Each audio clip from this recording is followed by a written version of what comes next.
Metalheads, and welcome to episode 45 of the Harsh Vocals Podcast. I'm your host, Justin Corbett, and with me is my good friend, Christian Renner. How are you today, man? Pretty good, and music's great once again. It just keeps getting better and better, man. Yeah, 2025 really just decided to wait until the third quarter to dump all the good music on us, it seems like. As good as the Ever since July, man. Yeah, as good as the last few weeks have been, this one was equally as strong. Yeah. Both of us have 10 honorable mentions, and to be honest, there was like 10 more albums we could have put in our honorable mention list. Yeah. It's a very deep cycle, and there's a little bit of something for everybody. Since the last time we did talk mostly about thrash metal and like post-black, flowery, emotional kind of music, I decided this time I'm really going to try to focus more on death metal. And luckily, two of the best death metal albums of the year came out, so it seemed to work out pretty good for me.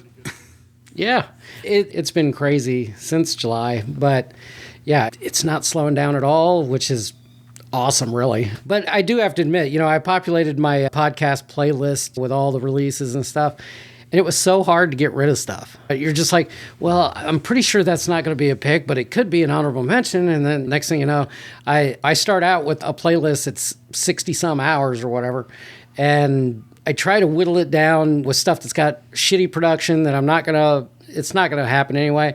So I just get rid of that. And I only got rid of like 4. I was like, damn, this is going to be a bit to get through. Holy shit. Yeah, I will say that. I just said, holy shit. I will say that in our honorable mentions, like there's at least 4 albums in my list that could easily have been picks. And they're the kind of albums that I know that if I spend more time with them throughout the year, they have a much higher chance of like ending up in my best of list. Obviously the picks that I chose do too, but really strong honorable mentions this time as well. It's just a great cycle all around. Yeah, not to jump ahead, but that Starer album. Mm-hmm. That's one of the ones I was talking about. Yeah. It seems like if I give it more time, it's going to, like it would have been a pick, but I had so much other stuff and I can't devote that much time to one album. It's an album that demands like 50 playthroughs before you really grasp it all. And I just didn't have the time because there was so much good stuff. So yeah, that's definitely one of them. Same here. I'm talking about. But all right, well, before we get to honorable mentions even, let's talk about our picks for the episode, and I'll let you go first. Alrighty, we'll start out with the band Turn Cold. Their album Violent Breed. We have thrash/crossover, and this is very much crossover thrash. Atlanta, Georgia. This is their first album from Upstate Records. They have quite a few EPs and stuff, so it's not like this is like their first thing, but I think they were also on a compilation if I read that correctly. The track that I picked is a song called Dog Bite, and if it's thrash, the main reason I pick it is because of the riff. And this one here has that riff, and boy, does it ever. Like I said, this is very crossover leaning, but mostly from the vocals. It's got that shouty crossover. So like if you don't like that, you are not going to like this album because it's pretty much that all the way through. It doesn't bother me, but I know some people, thrash purists or whatever, they get a little annoyed with the crossover stuff. I was a big DRI fan back in the day. And hey, I even like Hatebreed, and they do a lot of the same stuff. No problems. And on some of the tracks, you'll get a few of these hardcore breakdowns as well. So there is a little bit of that metalcore in there here and there, but it's way more in the crossover area. I really dug the guitar work on this album. The riffs are fantastic, and it seems like these guys would be an absolute ton of fun to see live.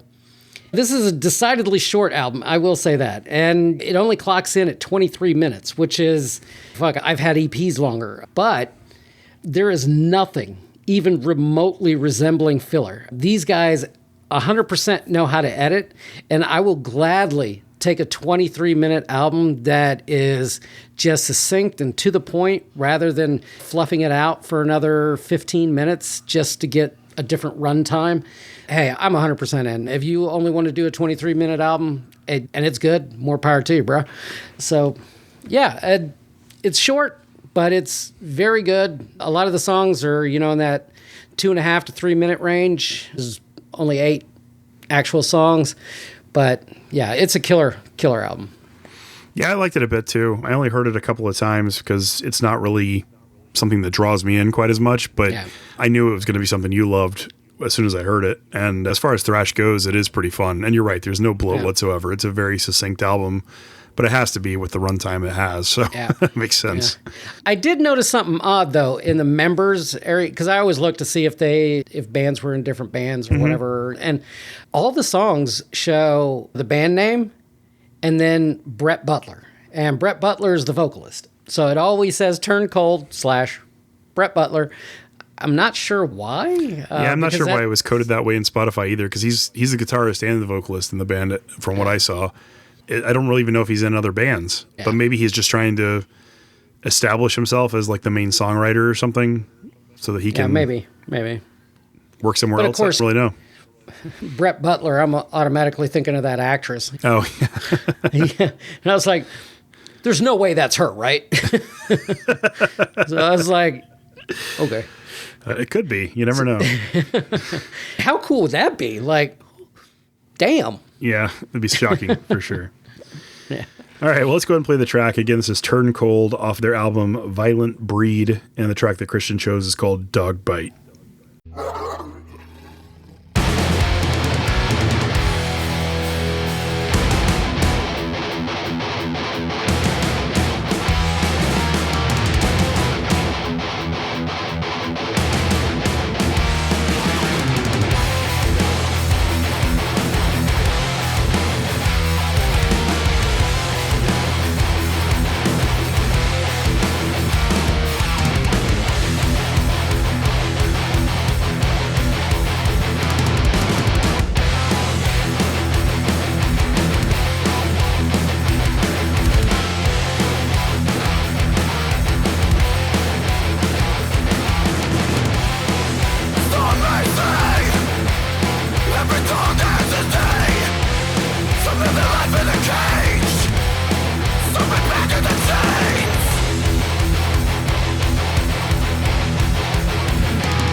And hey, it's got a dog barking in the beginning. How cool is that? Yeah, I heard that. Yeah. Woof, woof, woof, woof. Yeah. Yeah, it's a fun song, man. Very riff forward, thrashy. Yep. Exactly in your wheelhouse. So I understand the appeal. It definitely seems like they work on riffs and then build a song around it. That's where it definitely seems to go. And hey, if you got killer riffs, hey, more power to you, man. Well, speaking of killer riffs, let's move on to my next album. The band Torture Machine put out an album called Shadow Cult. This is death metal from Chile, and it's their second full-length album since 2014. This album is extremely riff-forward as well. There's lots of groove, lots of melody, lots of really catchy moments all throughout this whole thing. All the songs are memorable, and they're varied. it's just a fantastic album from beginning to end. I've listened to this one probably 15 times. Really couldn't get enough of it. If you're looking for some extremely good death metal, you can't go wrong with these guys. Well, I will definitely say that, yeah, they got a lot of listens from me too. And one thing that I really noticed is this thing is fucking heavy, like with capital letters, Heavy, heavy. But I also noticed that it seems, I could be wrong, I don't know, but it seems like a lot of care was put into track order, because that first track is fucking great. And the last 2 tracks are like just a perfect way to end an album. And it seems like they put a lot of thought into this. They've only released 2 albums since 2014. So, I mean, it's been a while in between each one. They've obviously taken some care and really crafted the album to be what they want it to be. I think it was like 4 or 5 years between the last EP release they had before this one came out. So it's pretty clear that they took the time and tried to make the album as perfect as it could be. And I think they came pretty damn close. This is one of the best straightforward death metal albums I've heard this year. It's really good. Oh, yeah. It's one of my favorites. Yeah, I dug this a lot. The hardest thing was actually, all of your picks I dug a lot. So. Yeah, likewise. The hardest thing for this, though, was honestly trying to figure out which track to play, because like you said, the intro is a banger. The outros work extremely well together, those 2 horror-themed songs that they close out the album with. So I kind of picked one of the middle songs because I felt like it most completely encompassed the full album. But anyways, the track that I picked is called A Call from the Void. So hopefully you guys enjoy it. Again, Torture Machine off their album Shadow Cult, A Call from the Void.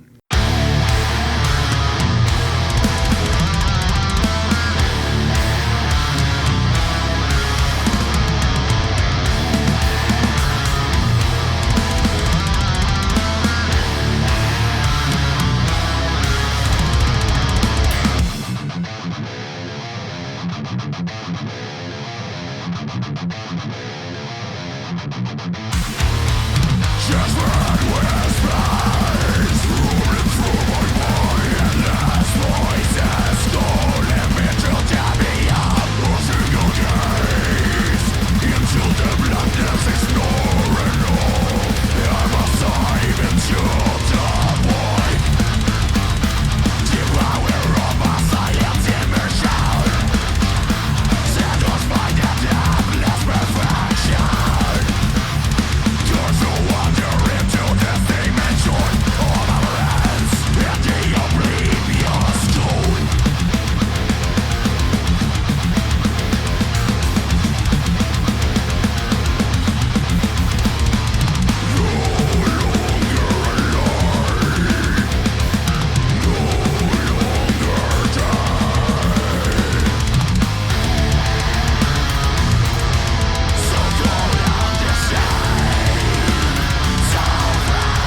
That's some good death metal.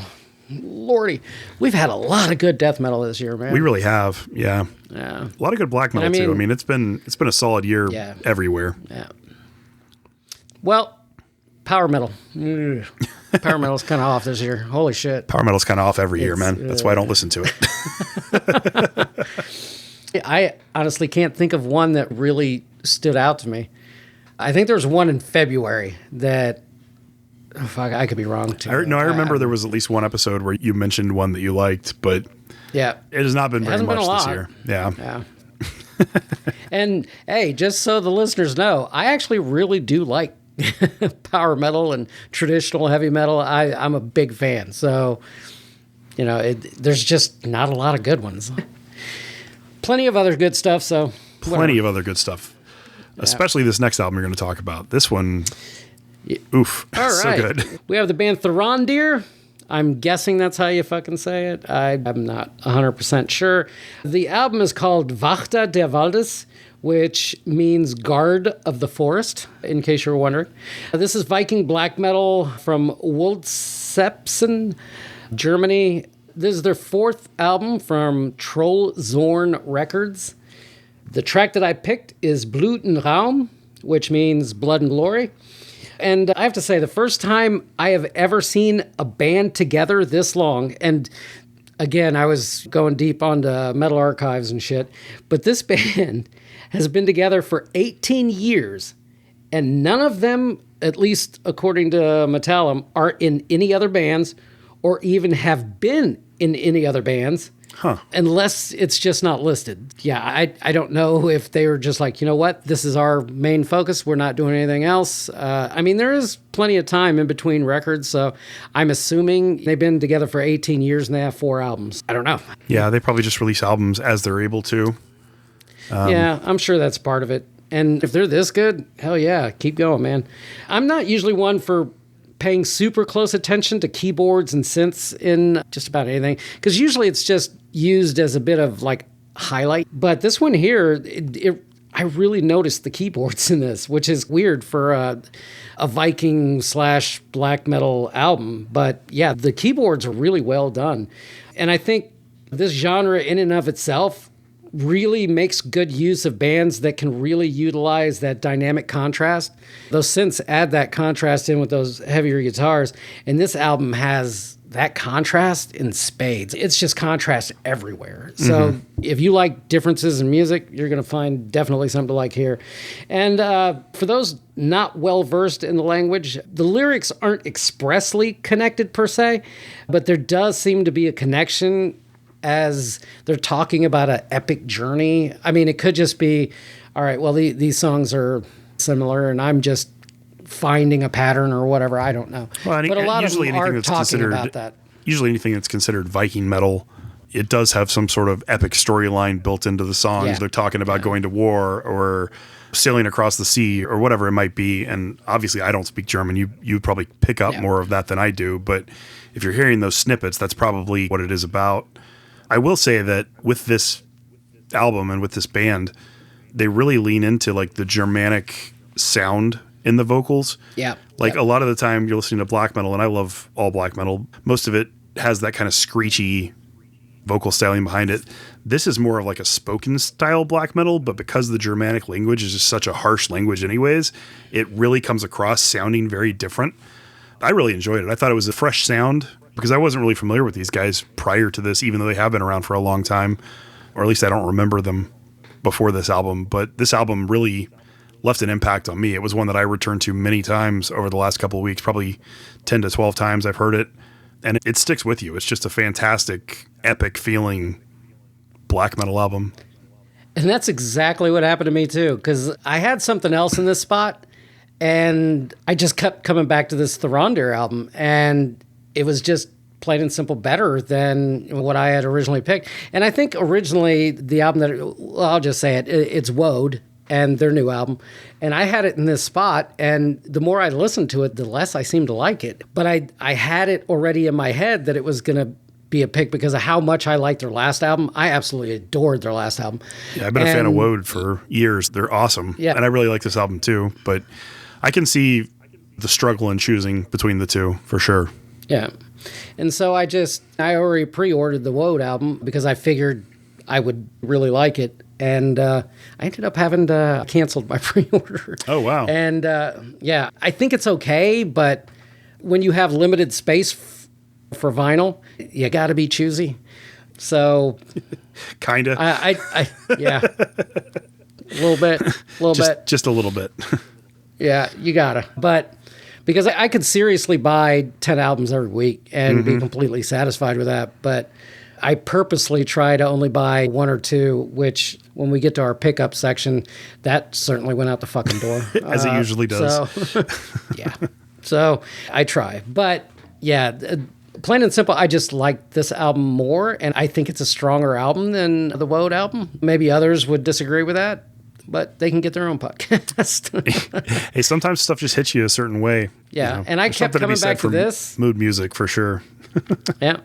And every time I went back to Woad, a lot of times I was cutting it off early. And I was just like, it's good, but yeah. No, it's, I have it in honorable mentions. I mean, we're talking about it early, but Woad, it's a fantastic album. I honestly think it's their best album so far of the 4 that they've released.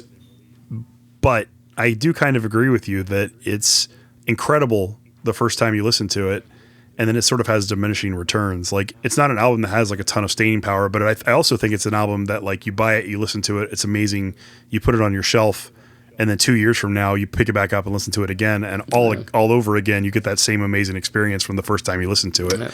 But you can't just grind out 30 or 40 listens on it because it gets a little bit samey, and that happens a lot. But in no way is it a bad album. It's fantastic, I think. Yeah, it's great, but it just ran into the same problem of we have a lot of good albums. So yeah. Lots of competition this week, for sure. Yeah, you got to make a choice. All right, well, let's go ahead and play the track then. Again, this is Thorindir off of Wachter des Waldes. I'll let you say it. I'm going to butcher it. Wachter des Waldes. Sure. And the track is Blutenraum. Ruhm. What he said. Enjoy it. Yeah.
Yeah, that's a killer track, man. So good. Yeah. It's super catchy. I love that tremolo pick. Mm-hmm. I love that. That'll always get me. The last album we're going to talk about today has a lot of that too. But before we get there, man, I got to talk about my next pick, which might be my favorite death metal album of the entire year.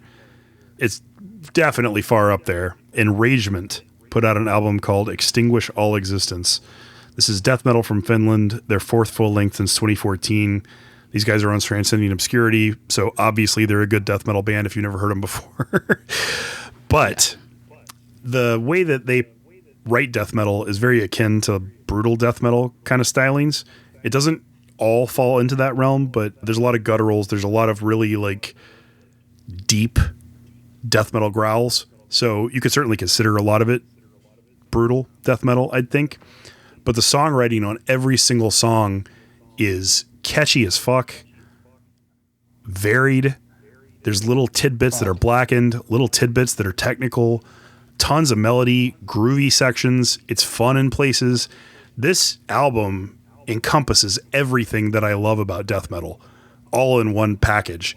It's not like other albums, because even other bands that I love that have put out great death metal albums this year, they fall into one type of music. Like it sounds like all Swedish death metal, or it sounds like all what we consider now fun death metal. These guys do a little bit of everything, and I've never heard a band do so much of everything and have it work so cohesively as it does on this album. I was floored the first time I listened to it, and I've listened to this album probably 50 times over the last 2 weeks. It helps that life has been crappy lately, so this has been, my go-to Extinguish All Existence album. Yeah, there you go. Yeah. But holy cow, it's absolutely amazing. And the track that I picked is called Abyssal Hellscapes, which killer title. But this track doesn't even encompass everything the album has to offer. I don't think there's a single track that I could pick that would, because there's so much diversity here. But this is just one of my favorite tracks, so I'm sure you guys will dig it. But Christian, what did you think about this album? Well, in my notes, I actually have written down, there are so many goddamn tempo changes in this thing, and the technicality on display is just absolutely crazy. These guys are fucking musicians. They're musicians. Like other musicians go, goddamn. And the variety that you're talking about, I absolutely positively love that, because like you said, that brutal death metal sound can get old super fucking quick if it's just that for a solid 35, 40 minutes. And the super down-tuned guitars, and it starts to become, I'll just say, tedious sometimes. Sure. But this, holy crap, is this good. It's so varied, so, like you said, diverse. There isn't anything else that I would say that they could have made this album any better as far as a death metal album goes. So weird, too, because the very first track starts out as just basic brutal death metal. And it goes that way for like 45, 50 seconds into the first song, and you're listening to it. And every time I restart the album, I'm just kind of like, maybe this album's not as good as I thought it was. And then I get to that like 50 second mark, and then the album just explodes, and it just keeps doing things that surprise you and keep you engaged and tickle that part of your brain that's just like, oh my God, this is amazing. And I have that reaction every single time I listen to the album. It's one of those albums that definitely gets better as it goes. And honestly, it can be, if you listen to it tomorrow, you might like a different song way more than the song you thought you liked the most. And it's so varied that it can change your perception of what the best song on there is, depending on your mood. So there's so much to look into. And even if you're not a big death metal fan, give this one here a shot. This might change your mind. Push past that first 45 seconds. Don't listen to it and then go, oh, this is kind of generic, and then stop, because it's truly just 45 seconds of generic sounding death metal, and then it just explodes. It's such a cool album. One of the few that I've purchased in the last few months. So I really, really love this. It's so good. But anyways, let's go ahead and play the track. Again, Enragement off of their latest album, Extinguish All Existence. And the track that I picked is Abyssal Hellscapes.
Abyssal Hellscapes. Yeah, that's a death metal title right there. Absolutely. I mean, if they have a song called Abyssal Hellscapes and it's a love song, that would be pretty impressive. That would be impressive. Well, it even sounds like a hellscape. The backing music throughout the entire track just changes as it goes along. I mean, it's aptly named, I think. I really love it. Yeah, this is a great album. And I mean, I wouldn't call it fun death metal, but they're fun. I'm with you, though. I think this is one of the strongest death metal albums of the year. I agree. Yeah. And there's lots of competition this year, so that kind of says something. All right. Well, my final pick is, oh man, I am so going to butcher this, I have no idea if this is correct. It's spelled Angrrrsth, so I'm guessing Angersth. That's how I've been pronouncing it. Angersth. Okay. The album is called Zaludnia. And I looked this up, and apparently that means illusions. This is black metal from Torun, Poland. This is their second album on Gods of War Productions. And I picked the song Prague. And honestly, I was lucky that this is the song that I like the best because it's also the easiest one to pronounce. So win-win. Hey, you got to take victories where you can, man. There's quite a bit of melody on this, but I would never, ever consider this a melodic black metal album or a band. But there is a lot of melody here. But they use it in a different way than you're used to. Like, there's moments that almost sounds like brutal death metal or brutal black metal, or they're definitely doing something different. And I gotta say, being a drummer myself, the drums on this album are an absolute thing of beauty. This guy's timing is fucking impeccable. His fills and they're just so well done. So incredibly well done. And I usually don't point that out, but this is definitely a highlight. And then there are some minimal cleans on this album, and I really disliked them at first. But the more you get into it, and after a few listens, you hardly notice them at all, and it really doesn't bother you. They didn't bother me from the beginning, and normally that's the first thing that turns me off. Yeah. Well, they're kind of one-note-ish. Like, there's no variety in there or anything. So. The one-note-ish kind of cleans work really well with this style of music. Yeah. So I love this album, too. Of the albums that came out over these 2 weeks, this was definitely one of my favorites. In a way, it sort of reminds me so much of the Dormant Ordeal album that came out earlier this year that I'm also a huge fan of. It's got that kind of like blackened death metal kind of hybrid mixture with some melody, with some cleans, with a little bit of everything mishmashed. But it also has a vibe very similar to Behemoth. I hear a little bit of Behemoth. I hear a little bit of Dormant Ordeal. The band that they remind me of the most, honestly, is Sveta Stata, who was like an early contender last year. You remember that band? Mm-hmm. From Spain? Vaguely. They sound a lot like them. I even hear like tiny little aspects of like Garia mixed in. There's just little bitty pieces of a lot of bands that I like that are kind of in the formula for these guys. And it's really hard to like pigeonhole them into, they sound like this, but there's so many aspects that I enjoy from so many other places that I was kind of like destined to enjoy this album. So it's very, very good. I listened to this one probably about 15 times as well. I wish I'd had more time with it, honestly, because I do feel like this is a grower. Yeah, and it grew for me. Originally, I had this as my opening pick, and I ended up moving it to my final pick just because I keep coming back to it.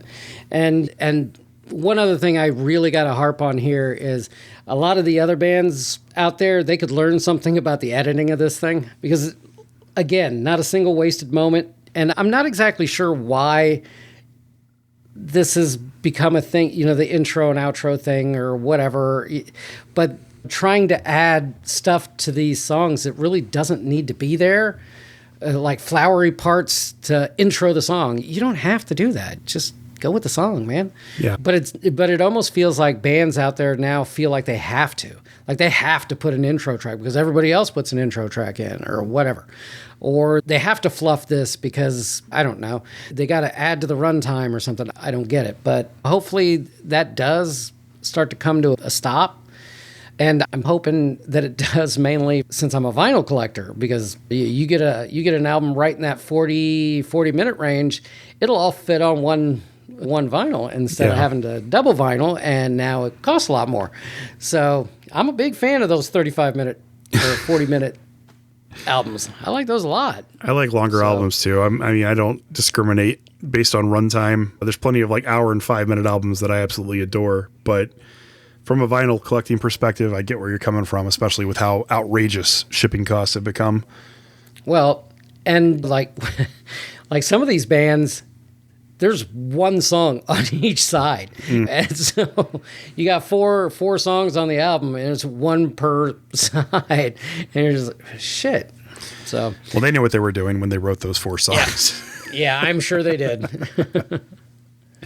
All right, well, let's go ahead and play the track. Again, this is Angerst off of their album Zaludnia, and the track that Christian chose is called Prague.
such a catchy song, man. It really is. It might be my favorite song on the album. It's really hard to say because I like the whole thing. But it's, it's one of those, I say this every episode, there's at least one album that when you hear something from it, it just makes you want to go and revisit the whole thing.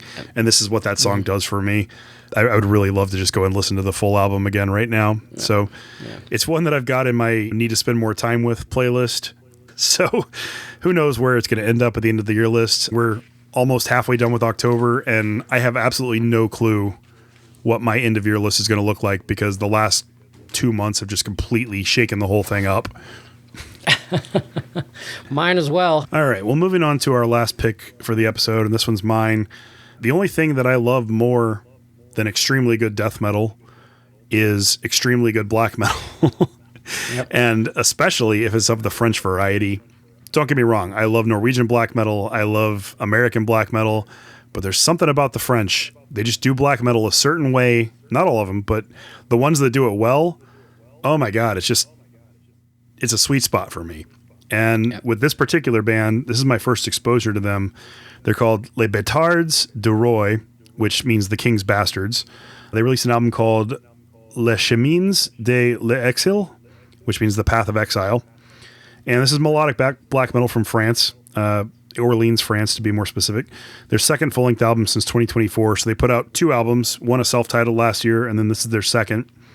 The closest comparison I have for these guys is other French black metal bands. They sound a little bit like Joris Palace. They sound a little bit like Celeste.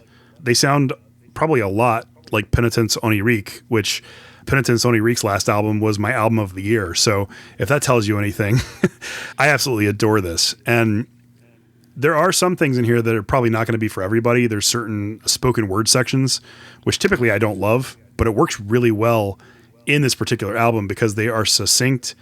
And even if I don't know what they're saying in these spoken word sections, they do sort of accentuate it and it flows well with the music. I love this. It's exactly in my wheelhouse, exactly the kind of melodic French black metal I love. And I think if you like bands like Seth or any of the ones that I previously mentioned, you will enjoy this as well. What did you think, Christian? This was my favorite album of this go-around. Easily my most listened to. I probably listened to this 35, 40 times. Yeah, this is such a good album. And I obviously don't speak French, so I'm not 100% sure what they're singing about unless I throw it into a translator.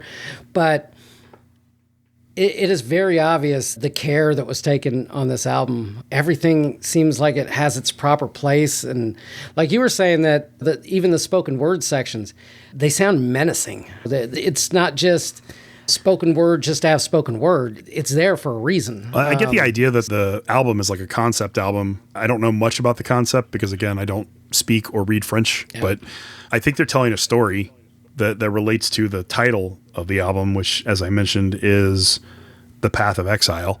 So I'm assuming they're talking about a knight or a soldier who's getting exiled from his lands. Even the track that I picked, the translation for it is The Restless Soul. So I think there's probably a story here, a larger story that if you do speak French, maybe you'll appreciate even more. Just going by the music on its own, yeah, I absolutely love this album. Did I already ask you if we could get this on vinyl? So it exists in vinyl, but there are no U.S. distributors. These guys are with Season of Mist. Season of Mist has it, but they don't have it on the U.S. web store for some reason. So you can buy it from their EU web store and then pay $40 shipping if you want. Yeah. Yeah, this is getting ridiculous. Yeah, that's too bad. Yeah, I'm hoping that some importer, Miami Metal Merchant or Blast Beats or somebody will bring this one over because I would jump on it. This is a fantastic album. Just bring it over to the Season of Mist U.S. store. I don't know why they do that. Bring it over here and we can... They're on your label. Why is this not available in America? Yeah, that doesn't make a whole lot of sense. All right, well, let's go ahead and play the track. Hopefully you guys enjoy it. Again, this is Les Bâtards du Roi off their album Les Chemins de l'Exil. And the name of the track that I chose is L'âme sans repos.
errance sans fin. Comme tu as tenté de le faire avec moi, fils bâtard d'un royaume que tu convoitais pour toi-même. Tu m'as tendu le charbon. J'ai signé par obligation sur ma peau pour de bon.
Honestly, I could have picked absolutely any track off this album, and I think anybody who likes melodic black metal would be, at this point, going, wow, that was fantastic. I liked this one a lot. This is the second track on the album. It leads into like a spoken word storytelling kind of moment in the third song, but you get a little bit of that on this song too. It's just really good. Yep. All right. Well, that does it for our picks. Let's go ahead and move into our honorable mentions, and I will let you go first, Christian. All right. All righty. I will start with a band called Voragoth. The album is called Storm Obey No Masters. We have Blackened Melodic Death from Zagreb, Croatia. This is their debut. They are unsigned. And if you like Thulkandra, Naglfar, or Old Man's Child, you're probably going to dig this. Why does that name sound familiar? Oh, yeah. We played them as one of the submissions a couple of episodes ago. I've been a fan of the Voragoth guy on social media for quite a while. I actually have a sticker for the band that he's just sent out to people that liked what he was doing. So it's nice. pretty cool. I really dig what he's put out with his first album, and I'm looking forward to more for sure. Yeah, this is a great album. Then we have Cruentus, End Without End, black/thrash from Norrköping, Sweden.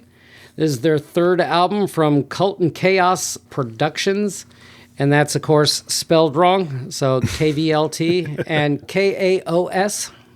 So if you're looking for it. And if you like Witchery, Toxic Holocaust, or Aura Noir and Niflheim, you put those all in a blender, you're going to get kind of what Cruentus does. And then next up on my list, we have Necrotic Woods, Perversions Committed on Flesh. We have straight black metal from Steinheim, Germany. This is their third album from Crawling Chaos. And if you like Absu, Destroyer 666, or even a little bit of thrashy Skeleton Witch in there, you're going to dig Necrotic Woods. Then we have Offermod, Dracosophia. We have black/death metal. Oh shit, I think I read the wrong one. This here's another band from Norrköping, Sweden. I didn't even notice that. Offermod and Cruentus are both from the same town. Well, and they released an album the same week, and they're both honorable mentions. So apparently Norrköping, Sweden, has some great musicians in it. Yeah. This is their sixth album. They are on Shadow Records. And if you like Dissection, Necrophobic, Blaze of Perdition, you'll like Offermod. I like that one a lot, too. That definitely seemed like it would be... That and Cruentus, I thought you would dig. I think Cruentus had something with the vocals I didn't like all the way, but the Offermod album I enjoyed quite a bit. Yeah. Then we have... Now, I could have made this a pick, but I did not. This is Testament's album, Parabellum, and I really like this album, and I honestly think it is one of the best albums that they've put out since Alex rejoined the band. And Testament's one of my favorite bands of all time, but they're just plain and simple, they were better albums. So, yes, this is insanely good, but yeah, there were better ones. It's a shocking... Not saying that this is... it's a shocking album, to be honest, because I was never expecting a Testament album to start with like blackened, thrashy vocals the way that it did. It caught me off guard. I didn't even realize I was listening to Testament. I had to go and double check to make sure I was, because it does not even sound like them in the beginning. That said, those don't last the entire album, and they get back to a more classic Testament sound by like the third or fourth track, which is still really good. Testament is one of the few thrash bands that I've been a fan of for a really long time too, but it's just not as good as a lot of other stuff that came out. You're very right about that. Yeah. It's a solid Testament album. I bought the vinyl. I'll always buy a Testament album when it comes out. But if they would write, if they would write a whole album that sounded like that first song, oh my God. That first song was so good. I mean, when back in the 90s, when I first heard The Gathering, oh dear Lord, that was like, I actually had to double check because I bought that at the mall and I bought it on CD and I threw it into the CD player in the car. And as I'm driving home, I'm just like, holy shit, this is, and then I take a look at it because I didn't realize that Dave Lombardo's on that record. And I'm like, damn. And it definitely makes a difference because the drums on that Gathering album are fucking phenomenal.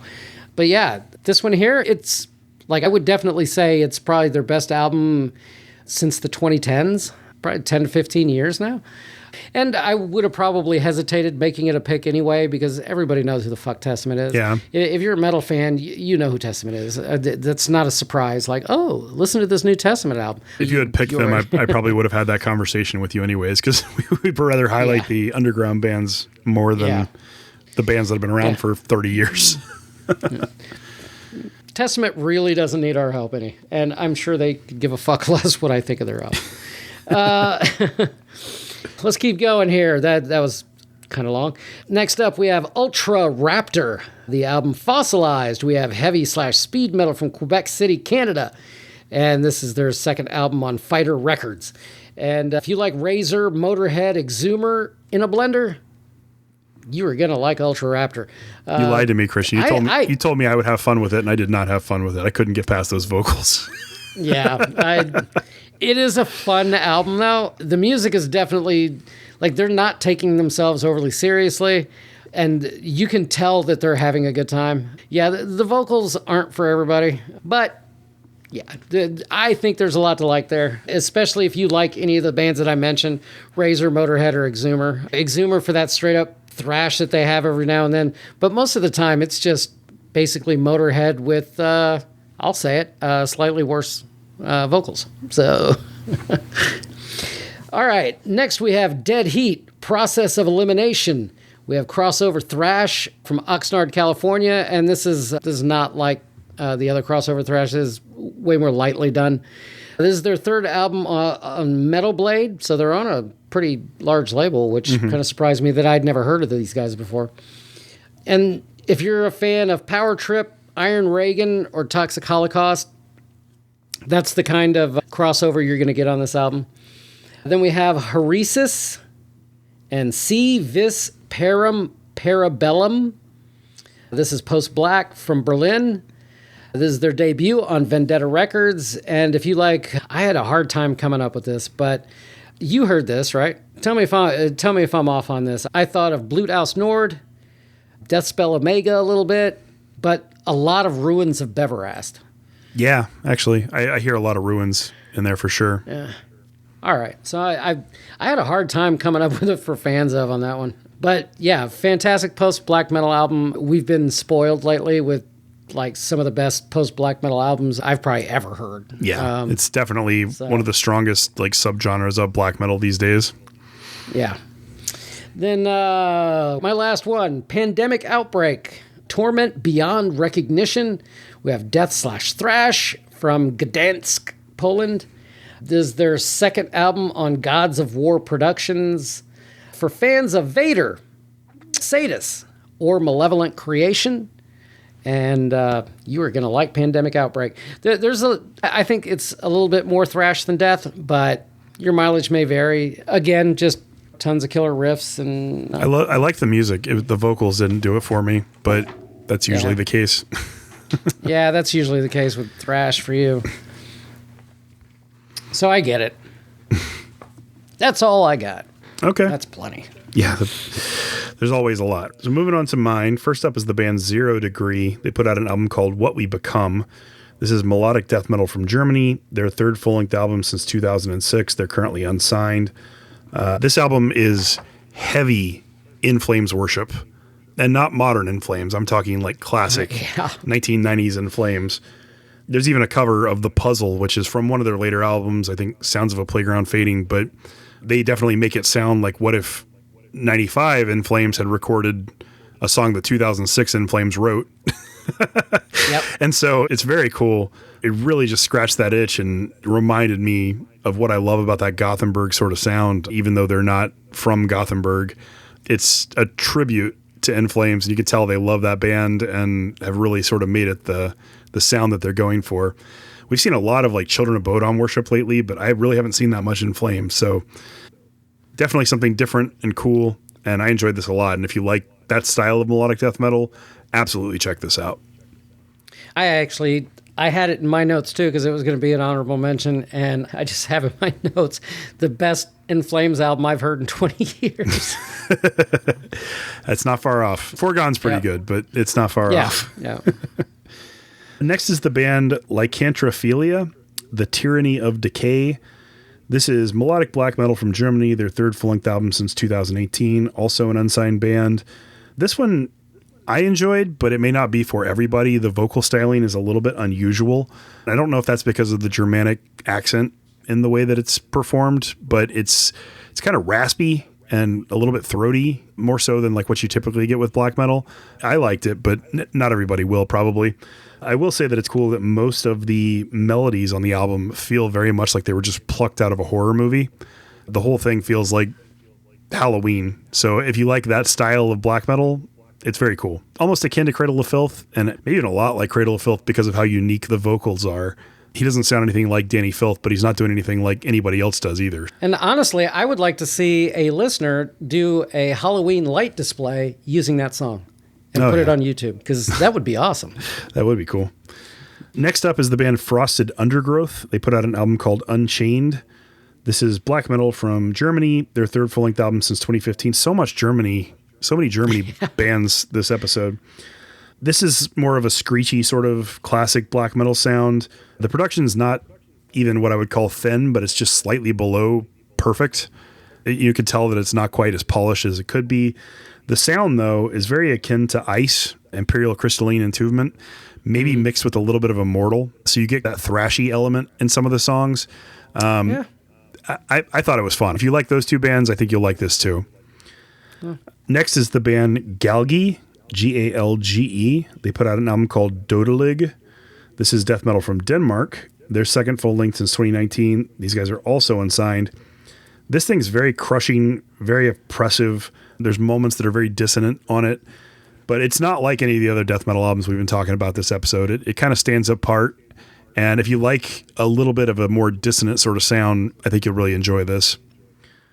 Next is the band Terzij de Horde, and that's Terzijde Horde. The album is called Our Breath Is Not Ours Alone. This is post-black metal from the Netherlands, their third full-length album since 2010. I feel like this is the biggest grower album in the entire episode we're going to talk about. This album has legs. It might be. And I just did not have enough time with it. I listened to it 8 times, I think, and every single time was a great experience. There were other albums that stuck with me more, that I returned to more, but I like this so much, and I feel like there's so much like underlaying here that if I give it more time, this could easily surpass some of the other albums we've talked about. If you like post-black metal that's emotionally driven, check this out, because it's very much in my wheelhouse. Did you hear that one, Christian? Yes, I did. I liked it a lot. And yeah, you're dead on. There's one other album that I think is a bigger grower, but certainly not by much. But all these post-black albums, it's so rare for them to instantly hit you, because there's so much going on and there's such care taken in the songwriting and how they structure everything. But yeah, it's a really strong album. So moving on, next is the band Scalding. They put out an album called Nuclear Winter Spell. This is very riff-heavy black metal from Canada, their second full-length album since 2021, also unsigned. So many unsigned bands this episode. These guys are more of like a thrashier version of Wormwitch. Super aggressive. They've got that tinge of like crust punk built into the sound as well, but it's also clearly black metal. Just a little bit thrashier, I think. But if you like Wormwitch or like a band like Panzerfaust, you might really like these guys too. I was a big fan of this. When I heard it, I put right next to my scoring thing, I put, these guys ain't fucking around. No, it's very aggressive, very aggressive. And sometimes that's what you want, just a super aggressive black metal album. Next is Woad, who we've already talked about a little bit, but their new album's called Uncrossing the Keys. Black metal with some death metal elements from the UK. It's a fantastic album. I think it's their strongest album to date, but as I mentioned before, it doesn't have as much replay value as a lot of the other things we've talked about, but it will grab you from the first listen and you'll enjoy it. For me, it's just not one that I think I'll be listening to nonstop until the end of the year, but I do enjoy it from time to time, and I think it's a fantastic album.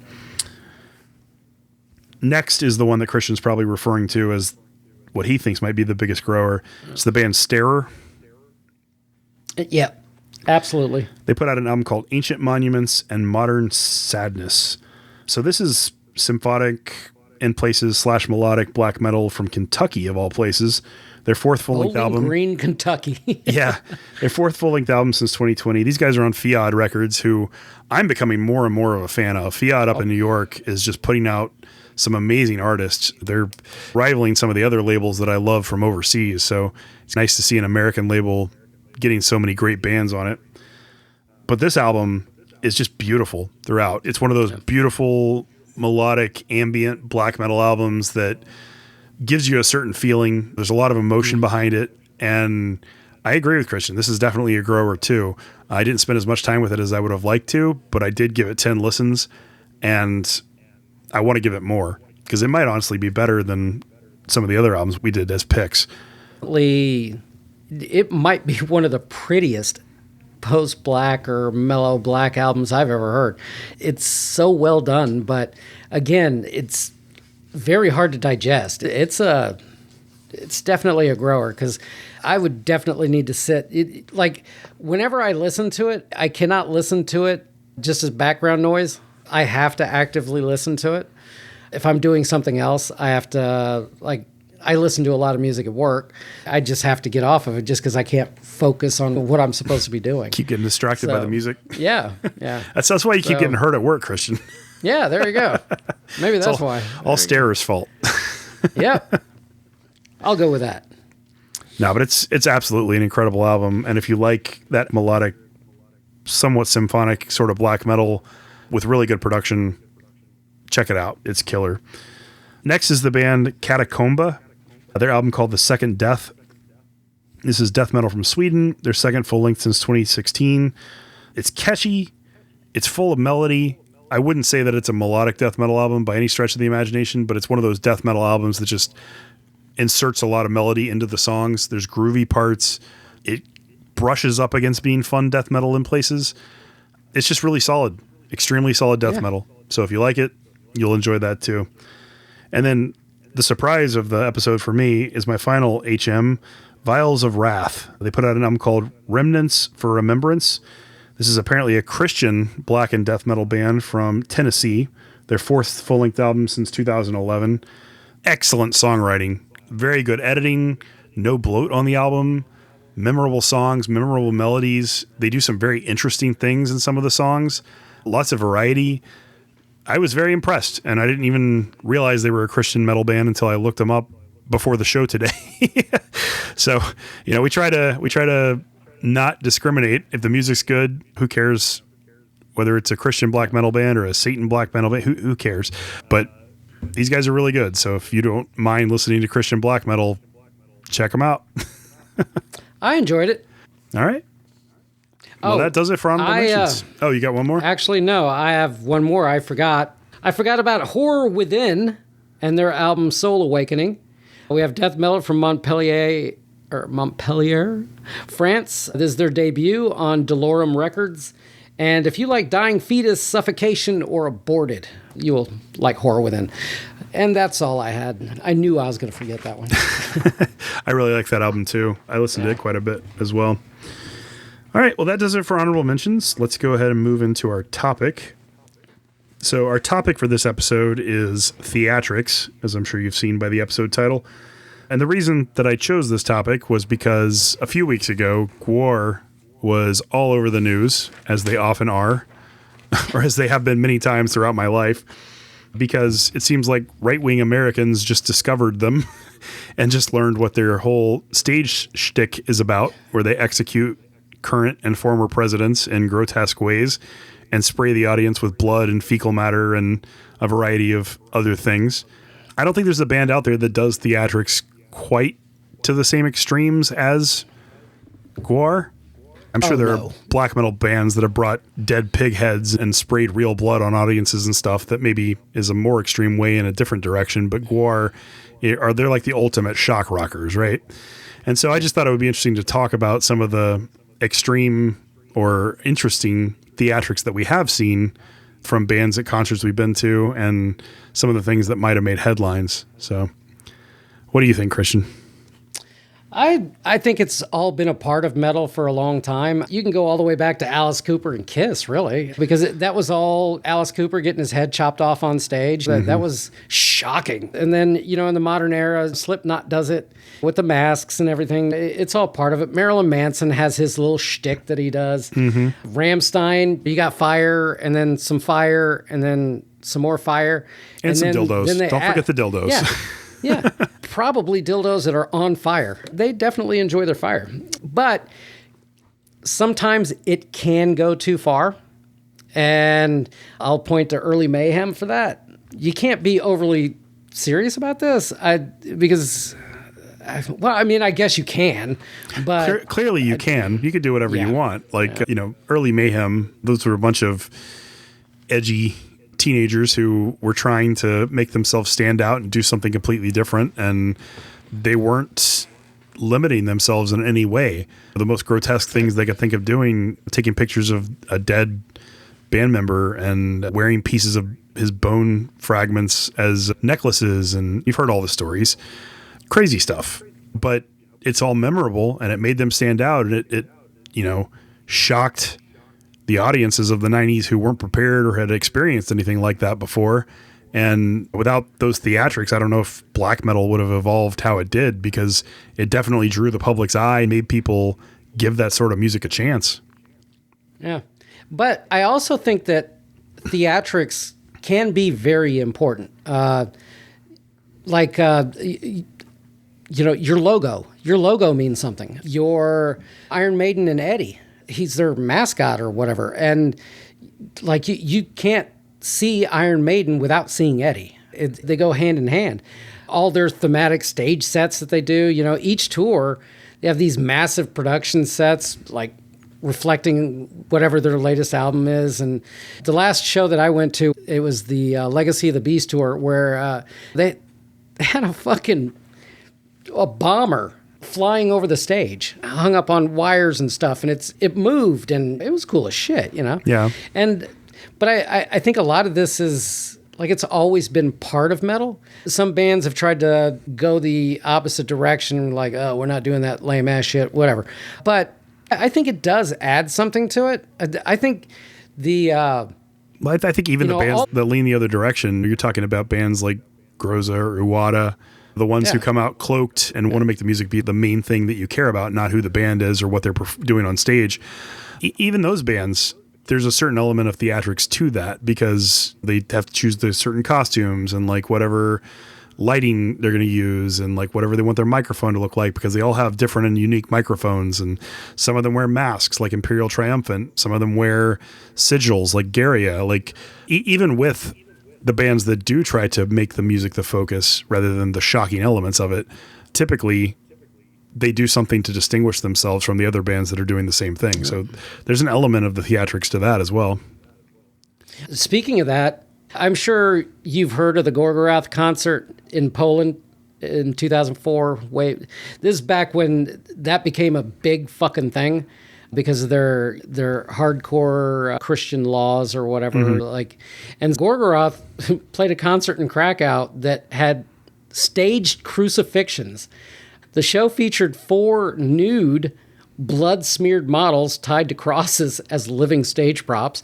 They had sheep heads on stakes. The stage was decorated with real decapitated sheep heads. The aftermath, the band and their promoter were charged with offending religious feelings and violating animal rights laws, highlighting the point where theatrical shock becomes a genuine legal and ethical issue. Is it a show? Do these people have a right to be offended? I mean, I guess you have a right to be offended if you want to, but whether somebody else can get in trouble because you got offended, I don't know. Yeah. I think that's pushing the... That's a whole different topic, though. I mean, that kind of circles back to censorship and like what different countries or regions or even venues can do or say is allowed. The religion laws in Poland and stuff, they're ridiculous. It's ridiculous. Everything that Behemoth has been through and other bands passing through there, it's got to be hard to be a metal musician in certain countries. Yeah. I've been watching a documentary series on Hulu called Into the Void. Have you seen that, Christian? I think no. What am I saying? It's a TV show. What am I saying? Well, it's like an eight-part documentary series where they talk about different metal bands and like different things they've been through. Like they talk about when Judas Priest got blamed for those kids' suicides. Oh, They had to go to court. That was one of the episodes. And they talk about Ozzy, obviously, with it being called Into the Void. They just talked about his life and like all the drugs and scandals that he got in trouble for somebody committing suicide too over the song Suicide Solution, and anybody with half a fucking brain can read those lyrics and tell he's just talking about alcohol. He's not telling you to take yourself out. But he was in court over that shit too. They talk about Chuck Schuldiner and like all the struggles he had. The most interesting one though that I've seen so far was the Confess episode, where it was about the Iranians that built a death metal band, and they have such crazy blasphemy laws over there because of the Sharia law stuff in Iran. And when they got leaked, they had written songs that sounded like they were against God. They basically got imprisoned for years just for writing music. And what's this show? It's called Into the Void on Hulu. Into the Void. Yeah, it's like eight-part documentary series, and each episode is about a different band and like some of the things they've been through. It's been very interesting so far. Obviously, some of it I already knew, but other parts I didn't. And it's fascinating either way. It's a really well put together documentary. I think Sharon Osbourne and Ozzy started it before he passed because he was involved with it too. So it's pretty cool. Yeah, I'll have to check it out. But yeah, like that's the censorship issue. Circling back to the shocking theatric antics and stuff. Like I said at the beginning, gore was the big impetus for this. It's crazy they've been doing what they do for 30 years and people are just now discovering them and being offended by what they do. And I do worry sometimes. See what they were doing back in the day. I do worry sometimes that America is going to get to the point where we have blasphemy laws or something stupid like that. The way things seem to be trending. I could actually see it. Yeah. I definitely see it. It already seems like they're denying visas and keeping bands out of the country. And I don't know. The whole thing just sucks. Like free speech should cover most theatrics. Animal cruelty, that's a whole different thing. Obviously, you don't want to be killing animals just for stage props. But if you want to have naked girls on crosses, who's that hurting? And they're, as long as they're cool with it. Yeah. As long as it's an 18+ venue, what does it matter? Yeah. Who do you think is probably the worst offender of like the image just doesn't match what they do? Because I have one in mind that absolutely, and I don't hate this band, but like Ghost, they have this massive image and then their music sounds like it should be on an episode of Bluey or something. So like you see the upside down crosses and the satanic pope and the music is, I heard somebody call Ghost satanic doo-wop one time. And I've just said that's like a perfect encapsulation of what they are. Don't get me wrong. I love Ghost. I don't love all their albums, but the first 3 are fantastic. Some of the later ones got a little bit too poppy and mainstream for me, but they're doing something different and I don't begrudge them for it. But you're right. The metal aesthetic without being a metal band is interesting. And yeah. The very first time I saw them, they were opening up for Iron Maiden in 2019, I think, the Book of Souls tour. And I saw them in Omaha. And that's the first time I'd ever seen Ghost. And, of course, since they were openers, they didn't have their full stage show. But it sounded great. They have such a great sound, especially live. They really get that deep kind of sound that they have on the record, which is usually you don't get that in a live setting. But yeah, they pulled it off. They impressed me enough. But yeah, again, it's this massive image, but it doesn't really seem to have anything to do with the music that they're playing. Gwar, yeah, you would think that Monsters from Outer Space, that's what they play. That's what they play. They sound like they look. Yeah. And the crazy antics fit right in with what they're doing. So yeah. And I will freely admit, I'm not a big Gwar fan. I think they're okay, but it is what it is. But I'm the same way. Like, their music is okay. There are some songs that are really good, but I'm not like a diehard Gwar fan or anything.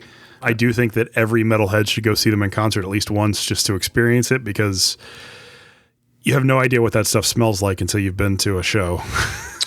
Yep. And then after you know what it smells like, you will never go up front again. You'll never forget it either. Just talking about it, I'm having like a connection, and I can smell that smell just sitting here talking to you about it. It's terrible. But it's an entertaining show, and it's worth going to see. I've seen Slipknot in concert back when Joey Jordison was still alive, and they did some cool Theatrics stuff. They did the thing where the drum kit would float out over the crowd and then turn upside down, and he would play. I mean, that was really cool to see. He was an incredible drummer. Whether you like all the rest of Slipknot's music or not, he was fantastic. Rob Zombie, I've seen him live like 4 times. He puts on an insanely good stage show. He usually has these demon heads that are like the size of a house that will come out on stage and like rotate, and he'll play on top of them sometimes, or they'll like open up and he'll come out of the mouths, or they'll extend over the crowd as well. He'll have girls with like spotlights that have different creatures in them. He'll have people walking around on stilts looking like Dracula or Frankenstein or whatever he's singing about. Lots of horror stuff built into his show, but he puts a lot of effort into the theatrics just as much as the music. So it's always a good time seeing Rob Zombie, even if you don't love his music so much. See, and I honestly think that is a metal thing. Is there another genre of music that you can think of that has image as being just as important? Like pop music does. To put on a full show? Well, you see like a Taylor Swift show. Like, obviously I don't listen to Taylor Swift, but she'll do like 17 outfit changes in one show, and she'll appear from the floor, and she'll walk down a giant flight of stairs with the music, or they'll fly over the crowd on a wire, or they put effort into their stage shows, I think, too. But like other genres, hip hop is just guys standing around on stage. Country is just a guy sitting on a stool. Like, it's never much theatrics involved in other genres, it seems like.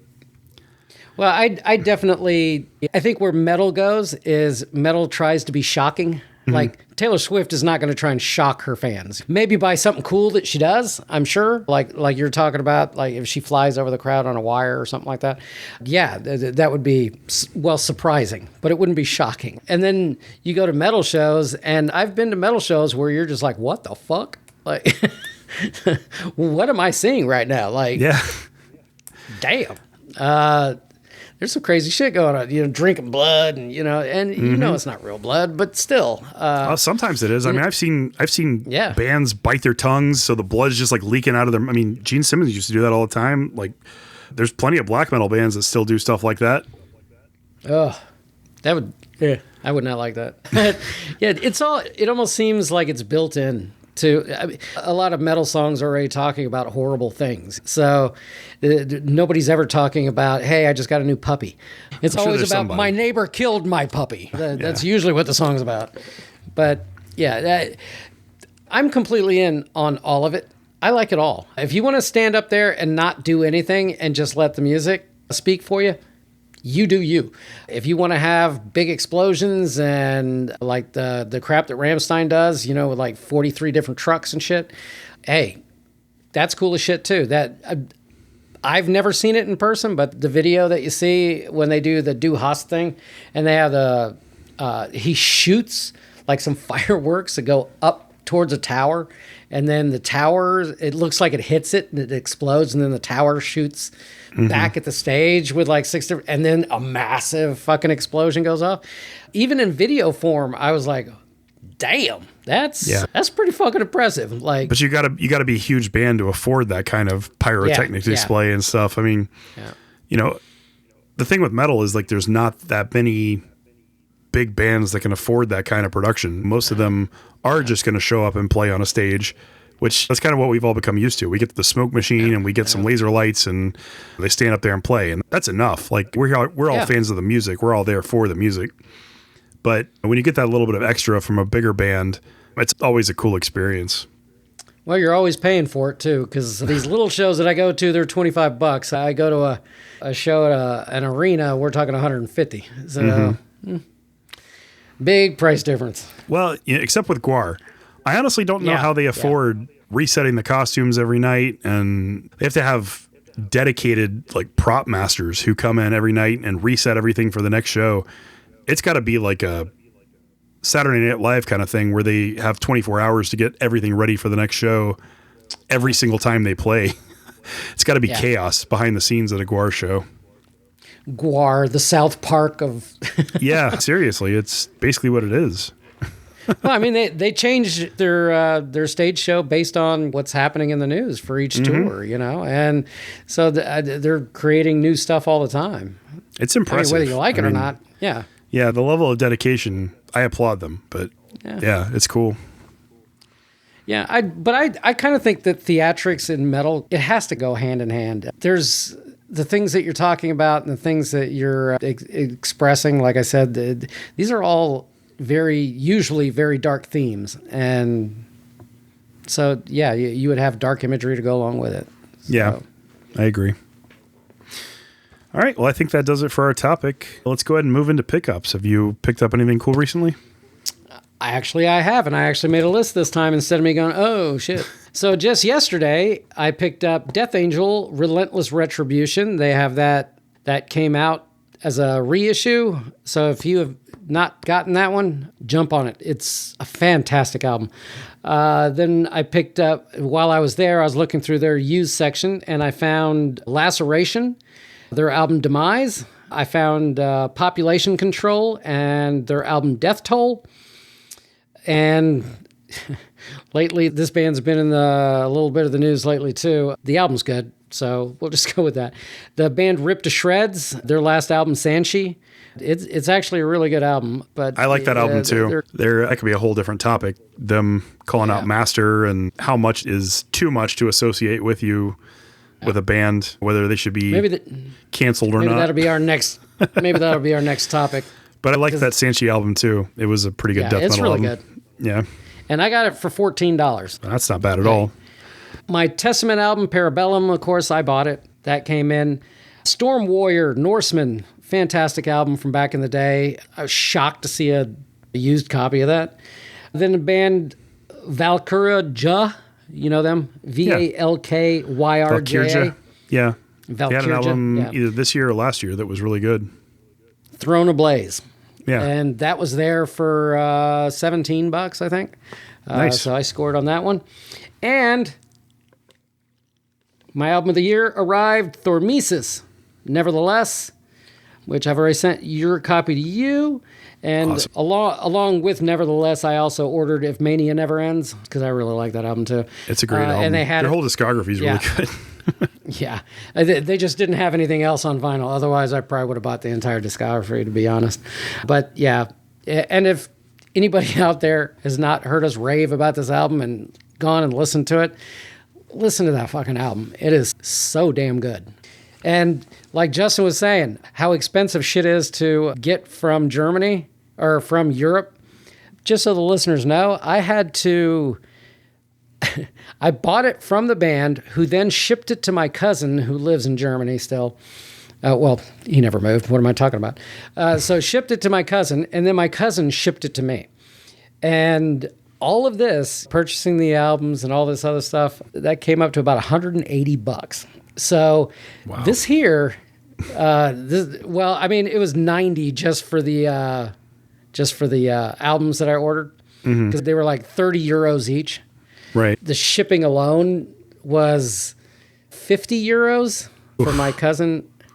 50 euros. That's brutal. Which is like $65 or whatever. And then for his help, I gave him a little bit extra. So him and his girl can go out and have dinner or something. But yeah, all that being said, fucking worth it. That album is fantastic. I listened to it on vinyl just the other day, as the day that it came in, or at the next morning after it came in, because I actually had to leave for work. Yeah. No, I appreciate you setting that up, man, because otherwise I wouldn't have even been able to get a copy because they won't ship to the U.S. directly. And that's becoming more and more a thing, and it's really frustrating. It's really frustrating. But yeah, as far as pickups for me, there's only two things. Number one is that I got the Enragement vinyl, because I absolutely adore that album, as I was raving about it earlier on the episode. And then there was a couple of albums announced over the last few days that I'm excited about. Obviously, Garia has a new album coming out in March, and they released the second single from that album today. It's pretty good. I'm worried that this album is going to be a little bit more mainstream than Coma was, a little bit more mainstream than Limbo was. The two tracks have a lot more clean singing and a lot more Mirage era kind of a sound to them, but I'm still tentatively excited because I didn't hate Mirage or anything. I just don't think it was as good as those other two, but tentatively excited. And then even more excited for this other one, Mole from Denmark has an album coming out in January. And if you're not familiar with Mole, they're one of the best post-black, black gaze style metal bands out there. I absolutely adore everything they've done. So I'm extremely excited for this. They released the first single earlier this week, and I've listened to the single already about 50 times. And I don't normally even listen to singles. I normally just wait for the full album to come out. But I'm so excited for new Mole that I don't even know what to do. So I pre-ordered that off Nuclear Blast. So those are the few things I picked up, but I'm very excited for the new Mole album and the Gary album as well. Hopefully it'll surprise me like Coma did. Well, now I got some fucking vinyl I need to pre-order. I didn't even know that was coming.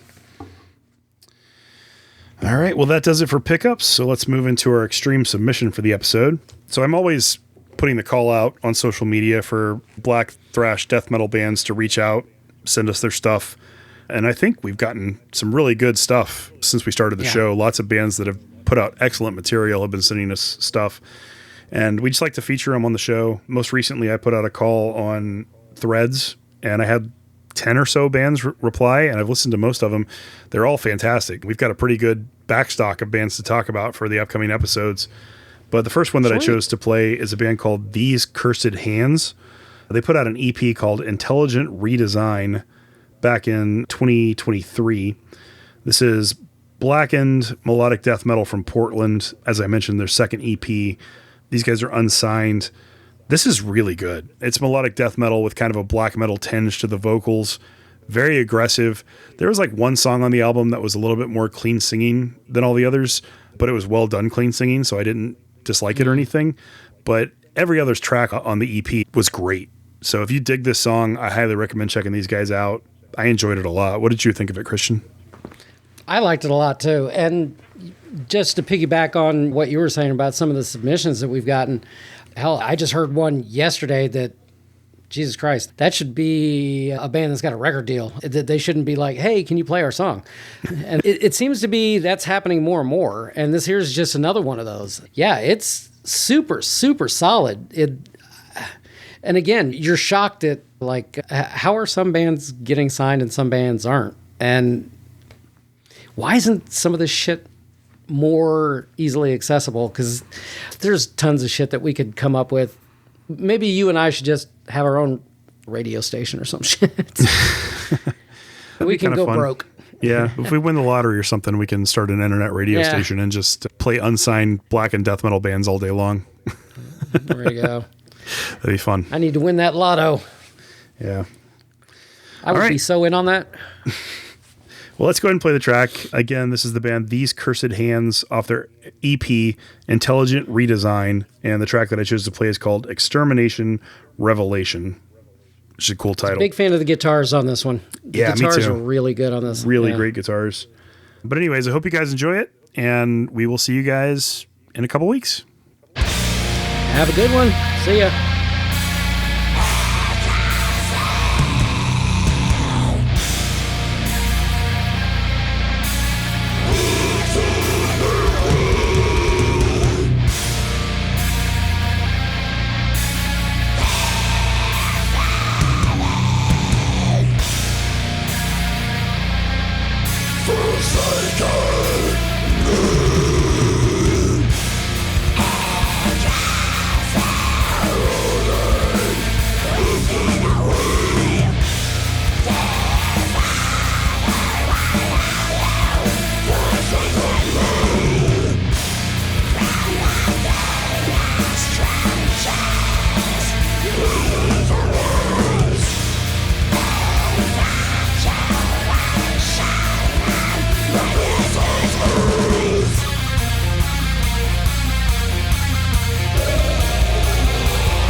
And